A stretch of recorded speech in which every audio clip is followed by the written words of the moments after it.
May 21 ഇന്നലെ Kerala box ഓഫീസിൽ നിന്നും ഏറ്റവും കൂടുതൽ കളക്ഷൻ കിട്ടിയ 4 ചിത്രങ്ങൾ ഏതൊക്കെയാണെന്ന് നോക്കാം. 4-ാം സ്ഥാനത്ത് ഹോളിവുഡ് ചിത്രമായ മൈക്കിൾ എന്ന ചിത്രമാണ്. ചിത്രം ഇന്നലെ കേരള ബോക്സ് ഓഫീസിൽ നിന്നും 2,15,000 രൂപയാണ് കളക്ട് ചെയ്തത്. ചിത്രം റിലീസ് ചെയ്തിട്ട് ഇപ്പോൾ 28 ദിവസം പിന്നിട്ടിരിക്കുകയാണ്. 28 ദിവസം കൊണ്ട് ചിത്രം കേരള ബോക്സ് ഓഫീസിൽ നിന്നും 6,83,00,000 രൂപയാണ് കളക്ട് ചെയ്തത്.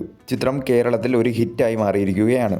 3-ാം സ്ഥാനത്ത് സൂര്യനായകനായി എത്തിയ കറുപ്പ് എന്ന ചിത്രമാണ്. ചിത്രം ഇന്നലെ കേരള ബോക്സ് ഓഫീസിൽ നിന്നും 37 ലക്ഷം രൂപയാണ് കളക്ട് ചെയ്തത്. ചിത്രം റിലീസ് ചെയ്തിട്ട് ഇപ്പോൾ 7 ദിവസം പിന്നിട്ടിരിക്കുകയാണ്. 7 ദിവസം കൊണ്ട് ചിത്രം കേരള ബോക്സ് ഓഫീസിൽ നിന്നും 10,91,00,000 രൂപയാണ് കളക്ട് ചെയ്തത്.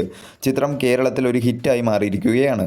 2-ാം സ്ഥാനത്ത് ബേസിൽ ജോസഫ്, ടൊവിനോ തോമസ് എന്നിവർ കേന്ദ്ര കഥാപാത്രമായി എത്തിയ അതിരടി എന്ന ചിത്രമാണ്. ചിത്രം ഇന്നലെ കേരള ബോക്സ് ഓഫീസിൽ നിന്നും 1.08 കോടിയാണ് കളക്ട് ചെയ്തത്. ചിത്രം റിലീസ് ചെയ്തിട്ട് ഇപ്പോൾ 8 ദിവസം പിന്നിട്ടിരിക്കുകയാണ്. 8 ദിവസം കൊണ്ട് ചിത്രം കേരള ബോക്സ് ഓഫീസിൽ നിന്നും 28.80 കോടിയാണ് നേടിയത്. ഈ ചിത്രവും കേരളത്തിൽ ഒരു ഹിറ്റായി മാറിയിരിക്കുകയാണ്. 1-ാം സ്ഥാനത്ത് ലാലേട്ടൻ നായകനായി ഇന്നലെ റിലീസായ ദൃശ്യം 3 എന്ന ചിത്രമാണ്. ചിത്രം ഇന്നലെ കേരള ബോക്സ് ഓഫീസിൽ നിന്നും 10,88,00,000 രൂപയാണ് കളക്ട് ചെയ്തത്. ഫസ്റ്റ് ഡേ തന്നെ ചിത്രം മികച്ച രീതിയിലുള്ള ഒരു കളക്ഷൻ തന്നെയാണ് നേടിയത്. ചിത്രത്തിന് മികച്ച രീതിയിലുള്ള ബുക്കിംഗ് തന്നെയാണ് 2-ാം ദിവസവും തുടർന്നുകൊണ്ടിരിക്കുന്നത്. നല്ല രീതിയിലുള്ള കളക്ഷൻ തന്നെയാണ് ചിത്രത്തിന് ഇപ്പോഴും ലഭിച്ചുകൊണ്ടിരിക്കുന്നത്.